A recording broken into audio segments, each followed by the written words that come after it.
உங்கள யாருக்காவது கடன் தொல்லை அதிகமா இருக்கா, நீங்க வழிபட வேண்டிய இடம் திருவள்ளூர்ல இருக்கக்கூடிய திருப்பாச்சூர்ல உள்ள திருவாசீஸ்வரர் திருக்கோயில். வாசி என்ற ஆயுதத்தால் வெட்டுப்பட்டதுனால அந்த விக்கிரகத்தை யாரும் தொடர்றது இல்லை. தீண்டா திருமேனி என்று அதற்கு பெயர். இப்படி பல சிறப்புகளை உடையது. இருந்தாலும் இந்த விநாயகர் சபை எங்குமே இல்லாத ஒரு பேர் அதிசயம்னு சொல்லலாம்.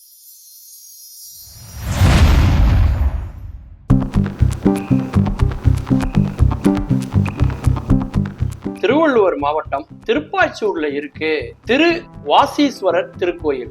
இந்த கோயில்ல 11 விநாயகர் ஒரே இடத்துல பிரதிஷ்டை செய்யப்பட்டிருக்காரு. விநாயகர் சபை அப்படின்னு அதுக்கு பேர். இந்த இடத்துக்கு விநாயகர் சபை எப்படி வந்தது? இந்த விநாயகர் சபையில உள்ள 11 விநாயகர்ல 10 விநாயகர் இடம்புரி விநாயகரா இருக்கிறார். ஒரே ஒரு விநாயகர் சிறிய வடிவில உள்ள விநாயகர் வலம்புரி விநாயகரா இருக்கிறார். இருக்கிற விநாயகர்களே மிகவும் சக்தி வாய்ந்தவர் இந்த வலம்புரி விநாயகர் தான். மூங்கில் தான் இந்த கோயிலினுடைய தல விருட்சம். இது மூங்கில் வனமாக இருந்த இடம்தான். ஆடு மாடுகளை மேய்க்கக்கூடிய ஒருவன் இந்த மூங்கில் வனத்துக்குள்ள தன்னுடைய ஆணிரைகளை அனுப்பி வைக்க மாலையில அதை மறுபடியும் தன்னுடைய வீட்டுக்கு அழைச்சிட்டு போவான். இப்படி இருக்கும்போது எல்லா ஆணிரைகளுமே தன்னுடைய வீட்டுல பால் சுரந்தது. ஆனா ஒரே ஒரு பசுவிட்ட மட்டும் அவனால பாலை கறக்கவே முடியல. பாலே அது சுரக்கலை. இது என்ன அதிசய பசுவா இருக்கு, பாலே சுரக்கலையேன்னு அவன் என்ன பண்றான், ஒரு நாள் இந்த மூங்கில் வனத்துக்குள்ள அனுப்பிட்டு அவன் மரத்து மேல நின்று வேடிக்கை பார்க்கறான். இந்த மூங்கில் வனத்துல ஒரே ஒரு இடத்துல மட்டும் அந்த பசு தானாகவே பாலை சொரிந்து கொண்டே இருந்தது. இதுல என்ன இருக்குன்னே அவனுக்கு தெரியல. அவன் ராஜாட்ட போய் சொல்றான். ராஜா வாசி என்று சொல்லக்கூடிய ஒரு ஆயுதத்தை வைத்து அந்த இடத்தை வெட்டி பார்க்கிற போது அந்த இடத்திலே ஒரு சிவலிங்கம் தெரிகிறது. இங்கு இருக்கக்கூடிய சிவபெருமான் ஒரு சுயம்பு மூர்த்தியாக வீற்றிருக்கிறார். இவருக்கு தீண்டா திருமேனி என்று ஒரு பெயரும் உண்டு. இந்த கோயில் ஏன் உருவாச்சு அப்படிங்கிற ஒரு சூட்சமத்தை தான் இந்த காணொலியில நான் உங்களுக்கு சொல்ல போறேன். கரிகால சோழன் தனக்கு கீழே இருக்கக்கூடிய ஒரு சிற்றரசன் குறும்பன்னு பேரு, அவன் திடீர்னு வரி செலுத்துறத நிறுத்துறான். கரிகால சோழன் என்ன பண்றாருன்னா ஒரு பெரும் படையை அனுப்பி அந்த குறுநில மன்னனோட போருக்கு போறாரு. கரிகால சோழன் அனுப்பிய அந்த போர் படை வீரர்களால வெற்றி பெறவே முடியல. எல்லோருமே அந்த போர்ல இறந்துடுறாங்க. அந்த படையினுடைய தலைவன் மட்டும்தான் உயிரோட இருக்க. குறும்பன் படைத்தலைவன்கிட்ட சொல்றான், உன்னை உயிரோட விட்டு வச்சிருக்கிறதுக்கு நோக்கம் இந்த செய்தியை நீ மன்னர்கிட்ட போய் சொல்லணுங்கிறதுக்காகத்தான். என்னைய உன் மன்னனால வெற்றி பெறவே முடியாதுங்கிற செய்தியை போய் சொல்லு, அதுக்காகத்தான் உன்னை நான் உயிரோட விடுறேன் அப்படின்னு குறும்பன் அந்த படைத்தலைவன்கிட்ட சொல்றான். இந்த செய்தி கரிகால சோழனுக்கு போகுது. கரிகாலன் உடனே சினம் கொண்டு பெரும் படையோட மறுபடியும் இந்த பகுதிக்கு வரான். இங்க வந்ததுக்கு அப்புறம் தான் அவர் யோசிக்கிறாரு, குறும்பனுக்கு எப்படி இவ்வளவு பெரிய சக்தி வந்தது அப்படின்னு. அப்போ சிவபெருமான அவர் தியானிக்கிறார், வேண்டுறார். அப்போ சிவபெருமான் அசிரீதியாக அவருக்கு ஒரு செய்தியை சொல்றார். குறும்பன் மகா காளிய வணங்குறான், காளியினுடைய சக்தியினாலதான் அவன் வெற்றி பெற்று கொண்டு இருக்கிறான் அப்படிங்கிற செய்தியை சொல்லிட்டு சிவபெருமான் என்ன பண்றாருன்னா நந்தியம் பெருமாளை அழைச்சிட்டு 2 தங்கச்சங்கிலிகளை கொடுத்து சினம் கொண்டிருக்கக்கூடிய காளி தேவியை சாந்தப்படுத்தி அந்த தங்கச்சங்கிலியாலேயே காளி தேவியை கட்டுப்படுத்தி வைக்கிறார். அதன் பிறகு இப்போ நீ குடும்பனோட போர் செய் அப்படின்னு அவர் சொல்றார். அதன்படி போர் செய்த போது குறும்பனை கரிகால சோழன் வெற்றி பெறுகிறான். சிவபெருமான் தன்னுடனேயே இருப்பார் என்று சொன்னாரே, அவர் எங்கே இருக்கிறார் என்று அவன் தேடி போகிறான். பார்த்தால் அங்கே எங்கும் மூங்கில் வனமாக இருக்கிறது. மூங்கில் வனத்துக்குள்ளே எங்கே சிவன் இருக்கிறார் என்று தேடி போகிறான். அங்கே வாசி என்று சொல்லக்கூடிய ஒரு கோடாரியை வைத்துக் கொண்டு அந்த மூங்கிலை வெட்டி கொண்டே போகிறான். ஒரு மூங்கில் வெட்டுப்படுகிற போது அங்கிருந்து ரத்தம் வெளியே வருகிறது. சுயம்பு மூர்த்தியாக அங்கே சிவபெருமான் வீற்றிருக்கிறார்.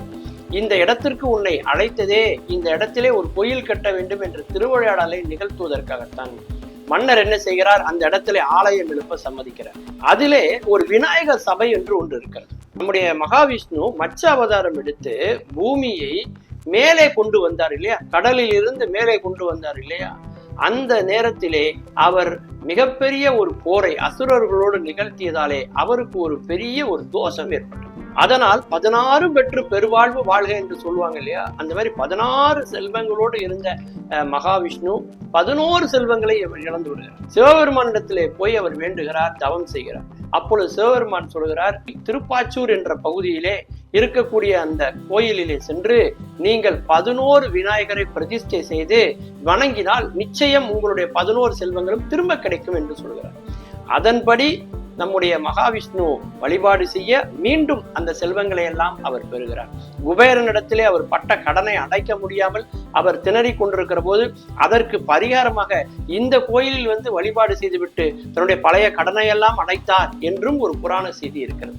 இதன் மூலம் நாம் தெரிந்து கொள்ள வேண்டிய செய்தி என்னன்னா, உங்கள யாருக்காவது கடன் தொல்லை அதிகமா இருக்கா, நீங்க வந்து வழிபட வேண்டிய இடம் திருவள்ளூர்ல இருக்கக்கூடிய திருப்பாச்சூர்ல உள்ள திருவாசீஸ்வரர் திருக்கோயில்.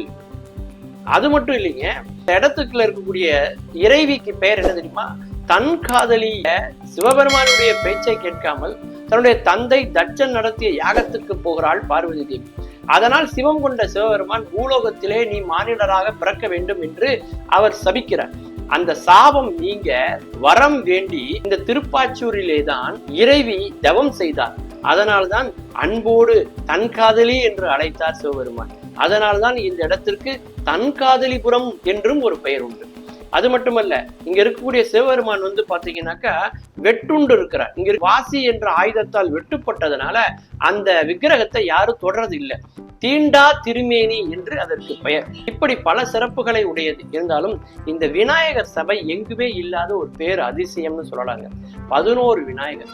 இந்த 11 விநாயகருக்கும் 11 தேங்கால நீங்க ஒரு மாலை போட்டு, 11 வாழைப்பழத்துல ஒரு மாலையை போட்டு, அருகம்புல்லு மாலையை போட்டு, 11 விளக்குகள் ஏற்றி இந்த 11 விநாயகருக்கும் அபிஷேகங்கள் செய்து, ஆராதனைகள் செய்து, அலங்காரம் செய்து வணங்கினால் நமக்கு இருக்கக்கூடிய எல்லா கடனும் தீர்ந்துவிடும், நமக்கு வாழ்க்கையில் பல செல்வ செழிப்புகளை தரும் என்ற அதிசூட்சமத்தை சொல்லுகிற ஒரு கோயில் தான் திருவள்ளூர் மாவட்டத்தில் இருக்கக்கூடிய திருப்பாச்சூரில் இருக்கக்கூடிய இந்த திருவாசீஸ்வரர் திருக்கோயில். இந்த கோயில் இருக்கிற அமைவிடமே பார்த்தீங்கன்னா, திருப்பதி வெங்கடாச்சலபதிக்கு தரிசனம் பண்றதுக்காக திருப்பதி போற வழியில அந்த மெயின் ஹைவேக்கு பக்கத்துல தான் இந்த கோயில் இருக்கு. அப்படின்னா எப்பேற்பட்ட சிறப்புன்னு நீங்க பாருங்க. இந்த கோயிலில் உள்ள இன்னொரு சிறப்பு என்ன அப்படின்னா, ஆதிசங்கர பகவத் பாதார் கேரளாவிலே காலடியிலே பிறந்து பாரத தேசம் முழுக்க தன்னுடைய காலடியே படாத இடமே இல்லை என்று சொல்லுகிற அளவுக்கு பாரத தேசத்தை கால்களாலே நடந்தே 3 முறை வலம் வந்த ஒரு ஞானி நம்முடைய ஆதிசங்கர பகவத் பாதார். அவர் இந்த இடத்திலே உள்ள தன்காதலி அம்பாள் மிகவும் கோபத்தோடு இருப்பதை பார்த்து அவரை சாந்தப்படுத்த வேண்டும் என்பதற்காக இந்த இடத்திலே ஸ்ரீ சக்கரத்தை பிரதிஷ்டை செய்திருக்கிறார் என்பது இந்த கோயிலினுடைய மிகப்பெரிய தனிச்சிறப்பு என்று சொல்லலாம்.